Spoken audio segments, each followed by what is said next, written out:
कार्यक्रम यहाँ चल रहा है, क्या कुछ संदेश आपकी तरफ रहेगा, क्या अपील रहेगी? देखिए, सबसे पहले मैं रितु गोयल जी और अवनीश श्रीवास्तव जी को एक शानदार कामयाबी के लिए बधाई देना चाहूँगा। पिंक एंड ब्लू एक 3.5 साल की यात्रा है।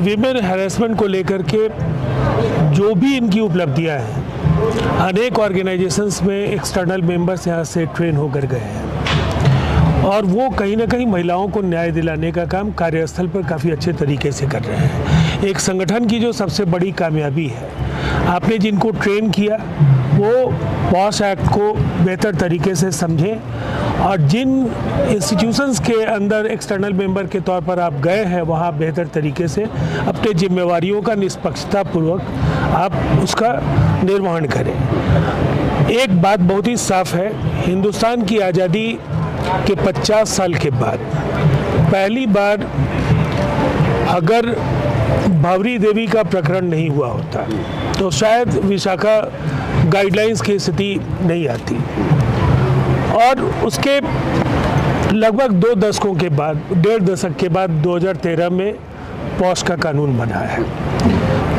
इन्फोर्समेंट एजेंसीज के साथ, डिस्ट्रिक्ट एडमिनिस्ट्रेशन के साथ और एम्प्लॉयर्स के साथ एक बेहतर कोऑर्डिनेशन के जरिए जो हमारा लक्ष्य है उसको हम हासिल कर सकते हैं। धन्यवाद।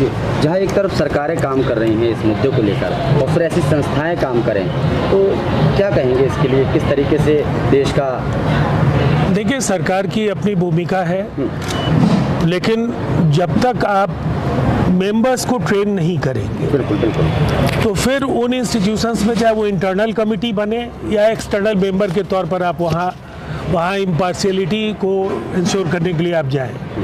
दोनों परिस्थिति में एक ट्रेनिंग की जो आवश्यकता है उसको कहीं ना कहीं इस तरह के एनजीओज के जरिए ही पूरा किया जा सकता है और मैं पिंक एंड ब्लू के इस पूरे प्रयास को सफल इसलिए मानता हूँ कि आज चाहे वो एडमिनिस्ट्रेशन के लोग हों, कंपनी सेक्रेटरीज हों, एडवोकेट्स हों, सोशल एक्टिविस्ट हों, आज सब इस प्लेटफॉर्म पर एक साथ दिखे हैं और इसीलिए हम लोगों को ये उम्मीद करनी चाहिए कि ये लक्ष्य बड़ा है लेकिन इसे हासिल करने का काम पिंक एंड ब्लू जरूर करेगा। Thank you. किस तरीके से देखते हैं ये कार्यक्रम हुआ, क्या कुछ संदेश रहेगा आपकी तरफ से? मुझे लगता है बहुत ही ज़रूरी ये संदेश है और जो काम पिंक एंड ब्लू कर रहा है वो वाकई में एक बहुत बड़ी ज़रूरत है, एक बहुत बड़ा गैप है, एक मिसिंग गैप रहा है। देखिए, इतने आंदोलन हुए हमारे देश में, कानून आए, हम सब लोग ने जद्दोजहद की, सब एक्टिविस्ट, महिलाएं, पुरुष सब आए और कि हमें सशक्त कानून चाहिए, पार्लियामेंट में कानून पास भी करे और बाकायदा जो आप देखेंगे इन्फोर्समेंट एजेंसीज़ हैं, पुलिस, बाकायदा उनके लिए भी एक प्रोटोकॉल है,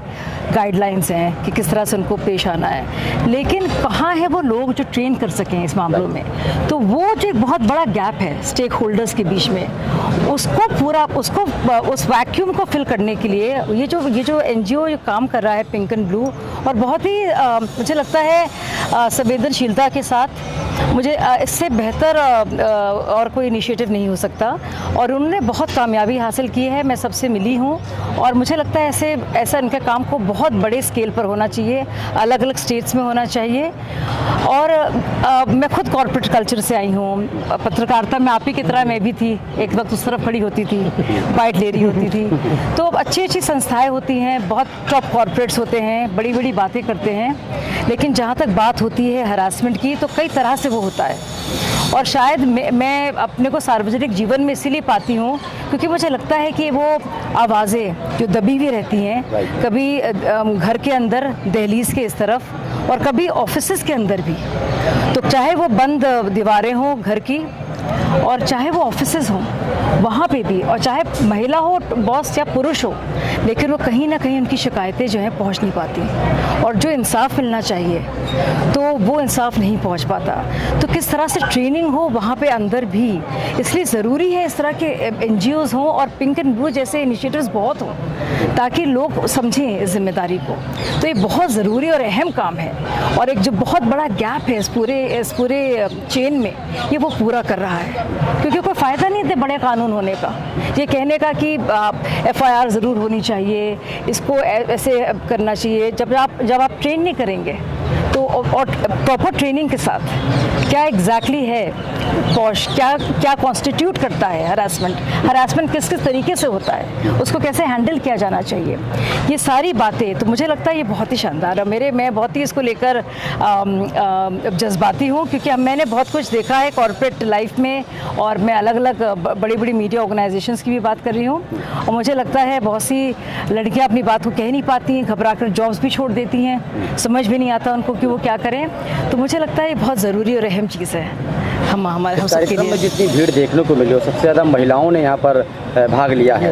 तो आप मिली हैं तमाम लोगों से, जी, तमाम जी, महिलाओं जी। से। कितनी खुशी आपको हो रही है और क्या कुछ बहुत ही खुशी की बात है। और देखिए एक कोई चीज़ें कहीं नहीं जाती। मैं अंदर आई और मैंने देखा सब महिलाओं को, एक वो इनविजिबल एक कनेक्शन होता है, और शायद हम लोग सब समझते हैं इस बात को। और आप लोग, ऐसा नहीं है कि सब महिलाएं समझती हैं। देखिए जो पुरुष भी हमारे हैं भाई, वो कोलैबोरेटर्स हैं, सब मिलकर तो समाज बनाते हैं। ये पुरुषों और मर्दों के महिलाओं और पुरुषों के बीच कोई लड़ाई नहीं है। It is a battle against a system, not between main and women.